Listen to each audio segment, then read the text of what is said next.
She went to Mrs. Talbot, and demanded sanctuary. From that night until the night of her capture she had been hidden in the Talbot house, in that bedroom of hers which had been locked after her departure.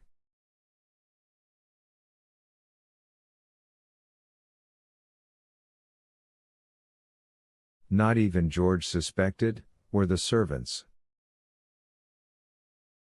What her thoughts were during those long hours no one can know.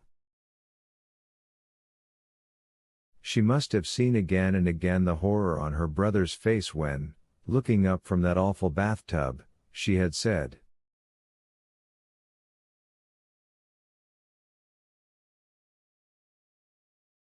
"I had to do it, John." She knew? Knew what, for God's sake? Some things, however, we do know about her, for Mrs. Talbot's statement to the police says that during all the time she was hidden in the house she was obsessed by only one thing.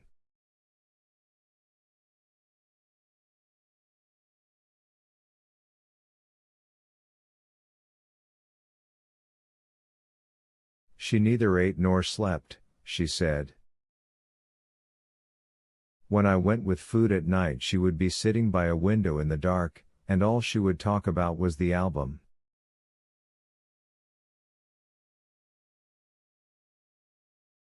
I wanted to get her away, but she refused until she had it. So that last day I sent George for it. It wasn't to be found, but later that night Lou Hall telephoned that it was there, and I told her.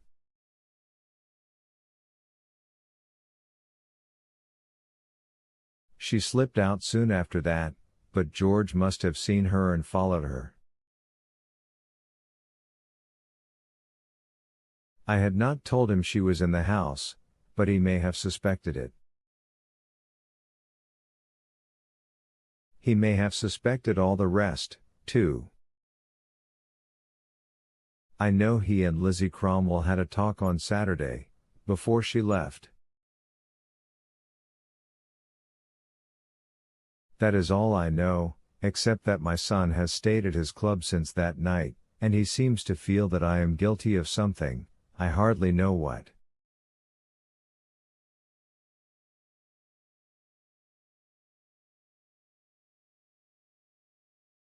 I protected him from her for many years, and I consider that he is most ungrateful. Especially since she learned from him when he was a boy that trick of blackening her face. For that, as it turned out, had been the secret of her uncanny ability to get about at night during the 3 attempts she made to get the album.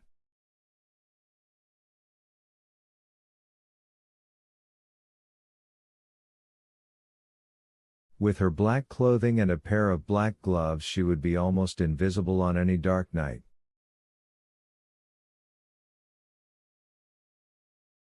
Certainly her face was blackened the night of her capture, and I can understand the taxi driver's statement later on.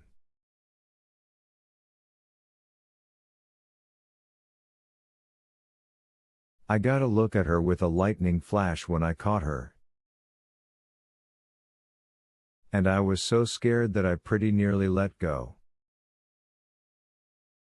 Now and then we go back to the Crescent.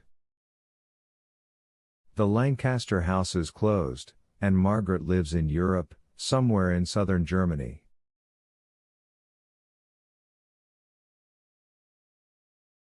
We hear that she is about to be married.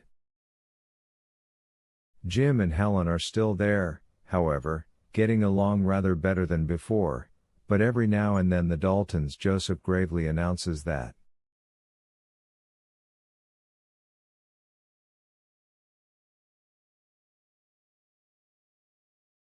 Mrs. Wellington has gone again, sir.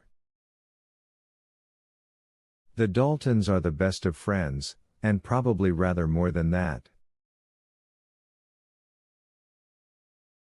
Mother has Aunt Caroline staying with her, and Annie and Mary are back. They all seem to manage quite well together, and mother is thinking of wearing a little mauve this year.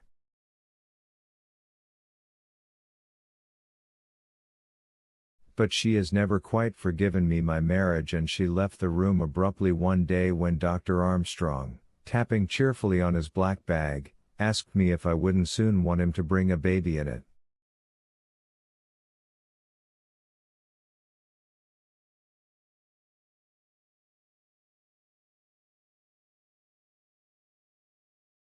Although we have buried most of our tragedies, there is still one which survives.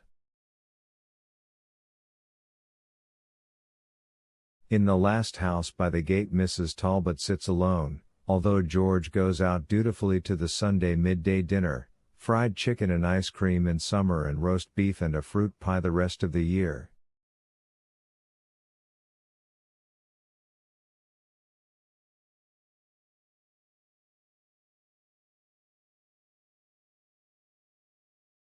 He and his father share an apartment downtown, and as an act of pure justice Margaret has turned over to Mr. Talbot the money recovered from under the willow trees.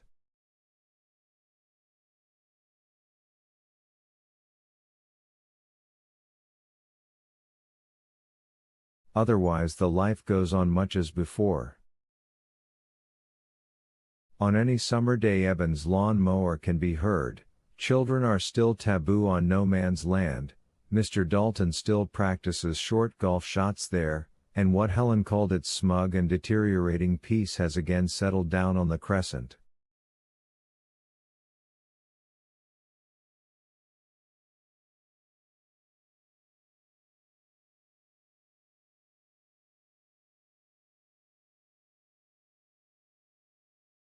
Nothing has changed, and it is Herbert's contention that people really learn nothing after a certain age.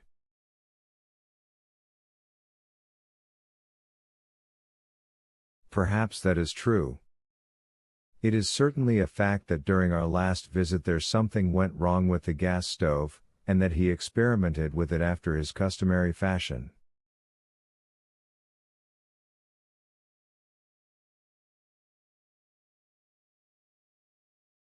There was a tremendous report, and Herbert himself was hurled out onto the back porch, almost at my feet.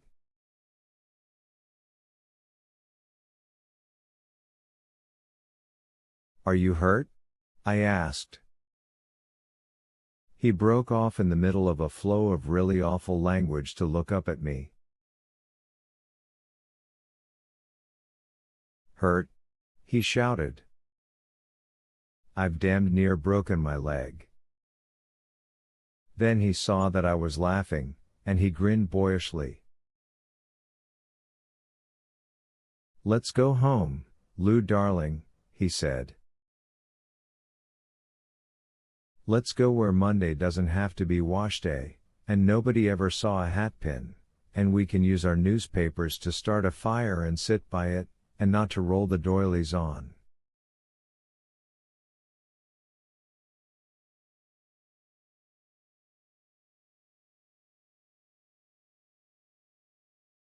"Let's go."